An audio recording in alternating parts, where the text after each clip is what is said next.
WWE ചരിത്രത്തിൽ 6 inferno മാച്ചുകളാണ് നടന്നത്. അതിൽ 4 മാത്രമേ യഥാർത്ഥ ഇൻഫെർണോ മാച്ചായി കണക്കാക്കിയിട്ടുള്ളൂ.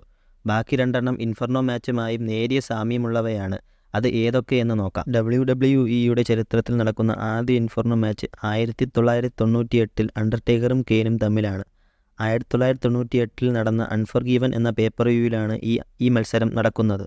രണ്ടാമത്തെ മാച്ച് നോക്കിയിട്ടുണ്ടെങ്കിൽ 1999 വീണ്ടും കെയ്നും അണ്ടർടേക്കറും തമ്മിലാണ് WWE ചരിത്രത്തിലെ രണ്ടാമത്തെ മത്സരവും നടക്കുന്നത്.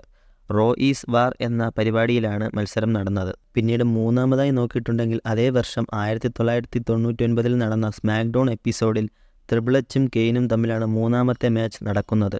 നാലാമതായി നടന്നത് 2006 നടന്ന ആർമഡഗണിൽ കെയ്നും MVP തമ്മിൽ WWE ചരിത്രത്തിലെ 4ാം ഇൻഫെർണോ മാച്ചും നടന്നു. അഞ്ചാമത്തെ മത്സരം നോക്കിയിട്ടുണ്ടെങ്കിൽ 2013 നടന്ന സമ്മർ സ്ലാമിൽ റിംഗ് ഓഫ് ഫയർ എന്ന മാച്ച് രീതിയിൽ ബ്രേ വൈറ്റും കെയ്നും തമ്മിൽ ഇൻഫെർണോ മാച്ചിൻ്റെ അതേ രീതിയിൽ ഒരു മാച്ച് ഉണ്ടായിരുന്നു. ആറാമത്തതും അവസാനത്തതുമായ മത്സരം 2020 നടന്ന TLCയിൽ റാൻഡി ഓർട്ടനും ദ ഫിയൻഡ് ബ്രേ വൈറ്റും തമ്മിൽ ഫയർഫ്ലൈ ഇൻഫെർണോ മാച്ച് എന്ന രീതിയിലുള്ള ഇൻഫെർണോ മാച്ചും ഉണ്ടായിരുന്നു. വീഡിയോ ഇഷ്ടപ്പെട്ടാൽ ലൈക്ക് ചെയ്യൂ, ചാനൽ സബ്സ്ക്രൈബ് ചെയ്യൂ.